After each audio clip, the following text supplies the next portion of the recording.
Report breaking now. എറണാകുളത്ത് കോൺഗ്രസിൽ പൊട്ടിത്തെറി. കീഴ്മാട് സീറ്റിനെ ചൊല്ലിയുള്ള തർക്കം രൂക്ഷം. തർക്കം പരിഹരിക്കാൻ വിളിച്ച യോഗത്തിൽ നിന്ന് ബെന്നി ബെഹനാൻ MP ഇറങ്ങിപ്പോയി. DCC പ്രസിഡന്റ് മുഹമ്മദ് ഷിയാസിന്റെ ഏകാധിപത്യ നിലപാടിനെതിരെയാണ് വ്യാപക പരാതി. കീഴ്മാട് ഡിവിഷനിലെ സ്ഥാനാർത്ഥി നിർണയ തീരുമാനം പുനഃപരിശോധിക്കണമെന്ന നിലപാടിൽ ഉറച്ചു നിൽക്കുകയാണ് എ ഗ്രൂപ്പ്. കോർപ്പറേഷൻ സ്ഥാനാർത്ഥി നിർണയത്തിലും കടുത്ത പ്രതിഷേധമാണ് ഉയരുന്നത്. അലി അക്ബർ ഷാ നമുക്കൊപ്പം. അലി അക്ബർ ഷാ, എന്താണിപ്പോൾ എറണാകുളത്ത് DCCക്കുള്ളിൽ സംഭവിച്ചുകൊണ്ടിരിക്കുന്നത്? കീഴ്മാട് ഡിവിഷനാണോ ഇപ്പോൾ ഒരു തർക്ക ഡിവിഷനായി നിൽക്കുന്നത്? തീർച്ചയായും ജില്ലാ പഞ്ചായത്തിലേക്കുള്ള സ്ഥാനാർത്ഥി പ്രഖ്യാപനവുമായി ബന്ധപ്പെട്ടാണ് എറണാകുളത്ത് കോൺഗ്രസിൽ വലിയ രീതിയിലുള്ള പൊട്ടിത്തെറി ഉണ്ടായത്. പല സീറ്റുകളിലും പ്രത്യേകിച്ച് കീഴ്മാട് ജില്ലാ പഞ്ചായത്ത് ഡിവിഷനിലെ സ്ഥാനാർത്ഥി പ്രഖ്യാപനത്തിൽ ഒരു തരത്തിലുള്ള ചർച്ചയ്ക്കും DCC പ്രസിഡന്റ് തയ്യാറായില്ല. തനിക്ക് താല്പര്യമുള്ള ഒരാളെ വ്യക്തിപരമായി ഒരു തരത്തിലും ചർച്ചകൾ നടത്താതെ തീരുമാനിച്ചു, പ്രഖ്യാപിച്ചു എന്നതാണ് ഏറ്റവും പ്രധാനമായും ഈ തർക്കത്തിന്, ഇത്തരത്തിലൊരു വിയോജിപ്പിന്, ഭിന്നതയ്ക്ക് തിരികൊളുത്തിയ സംഭവം. അതുമായി ബന്ധപ്പെട്ട് വലിയ രീതിയിൽ DCC പ്രസിഡന്റ് മുഹമ്മദ് ഷിയാസിന്റെ ഈ പറഞ്ഞ അധികാര ദുർവിനിയോഗത്തിനെതിരായ ആരോപണങ്ങളാണ് ഇപ്പോൾ കോൺഗ്രസിൽ ഉയർന്നുകൊണ്ടിരിക്കുന്നത്.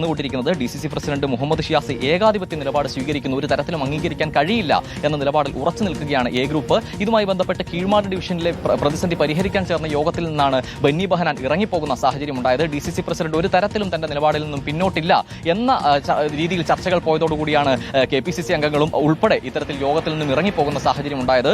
കീഴ്മാട് ഡിവിഷൻ നമുക്കറിയുന്നതുപോലെ കാലങ്ങളായി എ ഗ്രൂപ്പ് കൈവശം വെച്ചിരിക്കുന്ന സീറ്റാണ്, എ ഗ്രൂപ്പ് മത്സരിക്കുന്ന സീറ്റാണ്. അത് തട്ടിയെടുക്കാനുള്ള ശ്രമം ചർച്ചകൾ പോലും നടത്താതെ DCC പ്രസിഡന്റ് നടത്തിയെന്നതാണ് ഉയർന്ന ഏറ്റവും പ്രധാനപ്പെട്ട ആരോപണം. മറ്റു പല ഡിവിഷനുകളിലും DCC പ്രസിഡന്റ് തനിക്ക് ഇഷ്ടപ്പെട്ട ആളുകളെ തിരികെ കയറ്റി സ്ഥാനാർത്ഥി പ്രഖ്യാപനം നടത്തിയെന്ന ആരോപണവുമുണ്ട്.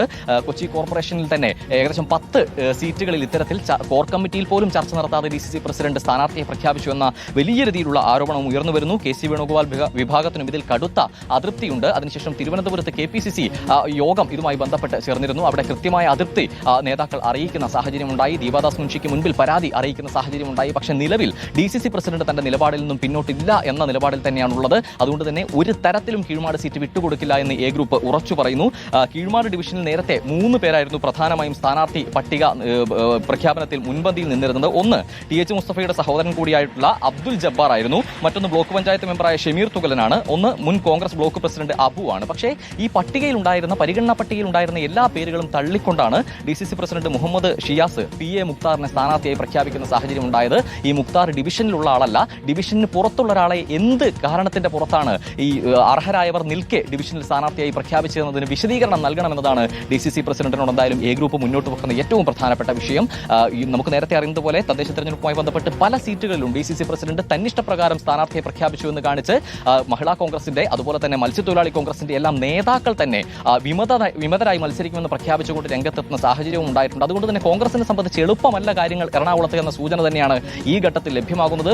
വലിയ രീതിയിൽ വിമത ഭീതിയിലേക്ക് എറണാകുളത്തെ കോൺഗ്രസ് പോകുന്ന സാഹചര്യം ഉണ്ടായിട്ടുണ്ട്. എന്തായാലും DCC പ്രസിഡന്റ് തന്റെ നിലപാടിൽ ഉറച്ചു നിൽക്കുന്നു, എ ഗ്രൂപ്പും അവരുടെ നിലപാടിൽ ഉറച്ചു നിൽക്കുന്നു. ഏത് നിലയിൽ ഈ പ്രതിസന്ധി പ്രതികരണമാണ്. ആ പ്രതികരണം എന്താണ് എന്നതാണ് അറിയേണ്ടത്. എറണാകുളത്ത് കീഴ്മാട് സീറ്റിനെ ചൊല്ലിയാണ് ഇപ്പോൾ തർക്കം പരിഹരിക്കാൻ വേണ്ടി വിളിച്ച യോഗത്തിൽ തന്നെ ഒരു എതിർപ്പ് ഉയർന്നിരിക്കുന്നത്. ഇക്കാര്യത്തിൽ പ്രതികരണത്തിനായി നമ്മൾ 2 പേരെയും വിളിച്ചു നോക്കി, കിട്ടിയില്ല.